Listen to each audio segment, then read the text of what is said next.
Hi guys. तो आज है 2 अप्रैल, या तो कल होगा 3 अप्रैल या तो 4 अप्रैल। देखो, दिन तो बचे नहीं है अब नीट में, अब घंटे बचे हैं भाई। घंटे बचे या मिनट्स बचे हैं, तो जितना लपेटा है लपेट लो, क्योंकि हाथ में अब आनी तो बायोलॉजी है। अगर तुम्हारा पूरा सिलेबस कंप्लीट हो गया तो वेल एंड गुड, अगर मेरे जैसे हो तो फिर बायोलॉजी ही जान बचा सकता है। और अभी देखो, मेरे को सिलेक्शन ज़्यादा तो इज़्ज़त की फ़िक्र है। तो अगर इज़्ज़त बचानी है, पहले तो इज़्ज़त बचा लो फिर सिलेक्शन होगा। पहले इज़्ज़त बचानी है तो फिर तो बायोलॉजी करो। अब परेशान होने की कोई भी ज़रूरत नहीं है, अभी भी घंटे भी है तो तुम कर लोगे। पैनिक मत करो और 10 इयर्स के PYQ कर लेना। तो फर्स्ट चीज़ तो तुम्हारे यहाँ पे सॉल्व हो गया कि क्या करें। 100-200 भी नंबर तो आ जाएं, 200 प्लस आ जाएंगे तुम अगर कर लो, 200-250। अब 12th पहले करना, क्योंकि 12th का पाँचों यूनिट तुम्हारी सबसे हाई वेटेज है। देन ह्यूमन फिजियो, सेल की यूनिट, और उसके बाद टाइम बचता तो करते जाना, ठीक है। तो फिर से बता रही हूँ, पहला तो तुम्हारा एक प्रॉब्लम है कि एकदम नहीं पढ़े, एकदम लौड़े लग गए हैं भाई। तो सेम हालत, सेम सिचुएशन मेरी भी है गाइज़। और कमेंट भी लोग कर रहे हैं कि तेरा सिलेक्शन तो नहीं होना है। तो भाई मुझे पता है, मैं झूठ क्यों बोलूँगी। तो एक झूठ बोलने से मुझे 100 झूठ और बोलने पड़ेंगे, इसलिए मैं एक सच बोल रही हूँ कि मेरा खुद नहीं, मैंने अच्छा से पढ़ा था। और मैंने शुरू से बोलते आ रही हूँ कि मैंने ठीक से नहीं पढ़ाई की थी। अब क्या सिचुएशन है वो बाद में बताऊँगी, अभी तुम्हारे काम की बात करते हैं। तो अभी कर सकते हैं हम लोग बायोलॉजी भाई बहन, बस वही अपने हाथ में। तो बायोलॉजी करने के लिए स्टेप 1 तुम्हारा, प्रॉब्लम 1 का सॉल्यूशन मैं दे रही हूँ कि बायोलॉजी करने के लिए NCERT न्यू लाइट की NCERT क्विक बुक 1 और 2 पहले 12th करना, देन 11th करना, ठीक है। उसके बाद टाइम बचे तो 10 ईयर की PYQ कर लेना। ये जो PDF है ना, ये तुमको 2 बार रट लेने, 2-3 बार कर लो, जितना हो सके कर लो। और देखो, तुम्हारा सिलेबस तो नहीं हुआ, मेरा सिलेबस तो नहीं हुआ, तो एग्ज़ाम में जाने से पहले भी हाथ में फ़ोन होगा, खाली मत बैठना। खाली बैठोगे तो नेगेटिव थिंकिंग आएगी, खाली मत बैठना। उससे बढ़िया कि तुम PDF रिवाइज़ करते रहो। लेक्चर यूट्यूब में मत देखना, कुछ ऐसा देख लोगे कि तुम्हारा दिमाग तुम्हारा काम नहीं करने लगेगा। इसका हो गया, उसका हो गया, लौड़े ले सब। तुमको क्या है, तुम अपना देखो, ठीक है। अब किसका कितना हो गया वो देखने की ज़रूरत ही नहीं है। अगर तुम्हारा सच में तुम्हें पता है कि मेरा नहीं हुआ, तो बायोलॉजी करो भाई। अभी फिज़िक्स केमिस्ट्री भूल जाओ तुम, जैसे मैंने भूल रखा है। और क्यों कमेंट में पूछते हो, मेरे को याद आ जाता है मेरा फिज़िक्स केमिस्ट्री नहीं हुआ है, तो मैं बायोलॉजी कर रही हूँ, तुम भी करो। अगर ये एक जेन्युइन एडवाइस है एज अ फ्रेंड, तुम्हें लेनी है तो ले लो, नहीं लेनी है तो जाओ भाई। मेरे को तो बताना काम है, क्योंकि कुछ लोग बहुत ही ज़्यादा होपलेस फील कर रहे हैं लाइक मी। तो मैं बिल्कुल भी एकदम गिनती के घंटे में टाइम है तो वो कर लो। प्रॉब्लम 1 तुम्हारी सॉल्व हो गई, ठीक है। अब सेकंड प्रॉब्लम ये है कि बहुत ही ज़्यादा ओवर थिंकिंग हो रही है। तो भी फ्री नहीं बैठना ब्रो, फ्री नहीं बैठना भी। अभी या तो PDF रिवाइज़ करते रहो, या तो कुछ करो, या तो कुछ नहीं हो रहा तो सो जाओ, ठीक है।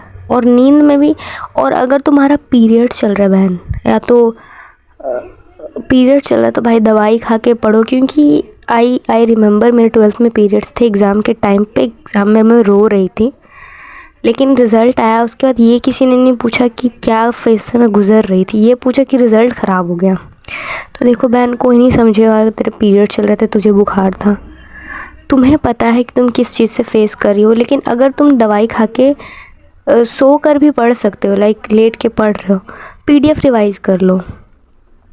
क्योंकि देखो, हम लोग जीनियस तो है नहीं। हो सकता है जो अभी PDF में पढ़ रहे हो एग्ज़ाम में आ जाए, हो सकता है जो PYQ अभी लगा रहे हो एग्ज़ाम में आ जाए।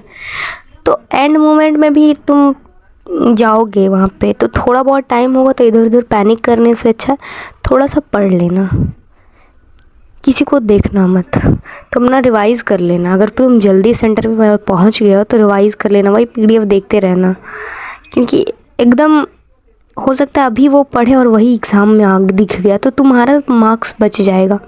और अगर एक जेन्युइन एडवाइस ये है कि अगर, मैं तो यही करूँ, अगर सिलेबस नहीं कंप्लीटेड है तो रिस्क मत लो, तुक्का लगा देना। और तुक्के वाली वीडियो आज या तो सुबह में अपलोड कर दूँगी, कैसे तुक्का लगाना है, ठीक है। देखो ऐसे भी तो अगर किस्मत सही रही तो तुक्का तुम्हारा सही लगेगा और तुम्हारा मार्क्स बढ़ जाएगा। किस्मत गलत रही तो तुक्का तुम्हारा ख़राब हो जाएगा और तुम्हारे नेगेटिव मार्किंग आ सकते हैं।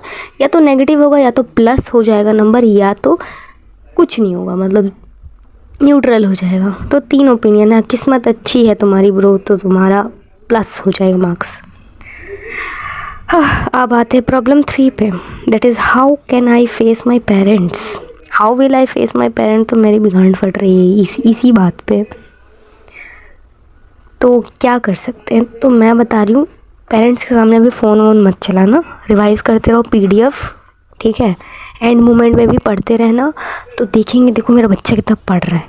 कि तुम उनसे आर्ग्यूमेंट मत करो, क्योंकि उन्होंने तुम्हें साल भर सपोर्ट किया तो उन्हें एफ़र्ट चाहिए, ठीक है। तो अभी तुम क्या कर सकते हो ना, मैं बता रही हूँ। एग्ज़ाम जाना, एग्ज़ाम से निकलना, पापा मम्मी रहें, पेरेंट्स आएँ, उनको देख के एकदम डरना नहीं। बोला पूछेंगे बेटा कैसा गया, पापा पूछे बेटा कैसा गया एग्ज़ाम, तो मतलब ठीक गया पापा, ये नहीं बोला बहुत अच्छा गया, पर ठीक गया पापा, ठीक ठाक भी नहीं बोलना है, ठीक गया पापा। एंड उसके बाद ज़्यादा पैनिक मत करना। बैठना गाड़ी में अपने घर आते आते, वो मत बोलना बोला पापा भूख लगी, दुकान पे जाके कुछ खा लेना, मिठाई खा लेना, जो तेरे को मन है खा लेना।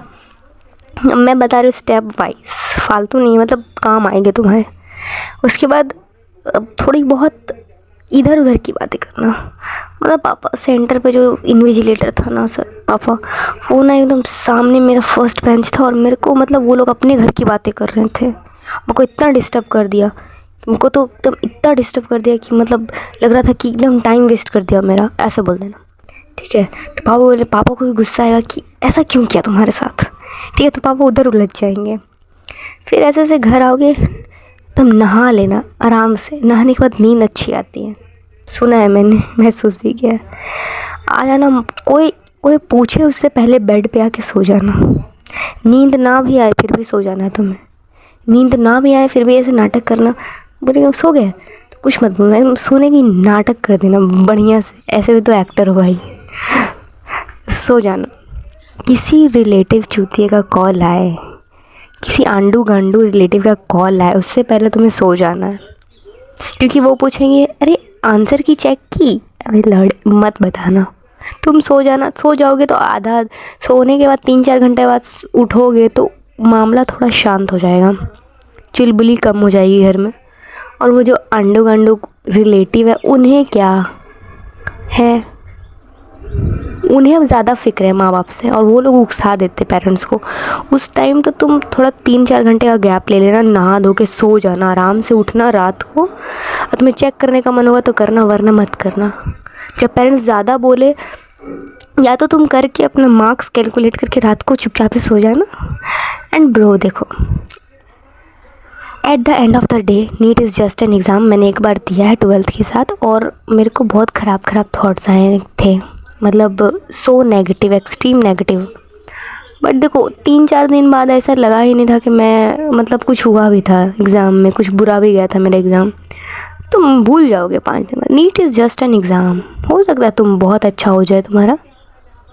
और अभी तो देखो, अभी जानबूझ के टाइम मत वेस्ट करो, कम से कम बायोलॉजी कर लो, ताकि वहाँ पे एग्ज़ाम में जाकर बैठ के दूसरों का मुंह ना देखो और ख़ुद पे रिग्रेट ना करो क्यों साल भर क्यों नहीं किया, ये नहीं किया, लौड़ा लहसुन। ओके, और इतना कर लेना ब्रो। और ये तीनों प्रॉब्लम बेस्टेस्ट सॉल्यूशन है, अगर तुम्हें यूज़ करना है तो कर लेना भाई। एज अ फ्रेंड मैं बता रही हूँ, एज अ तुम्हारा भी दिमाग फट रहा होगा तो ये करना। तीनों स्टेप है, पढ़ाई से पगचौदी तक, और एस्केप कैसे करना मैंने वो भी बता दिया। चलो बाय, टेक केयर।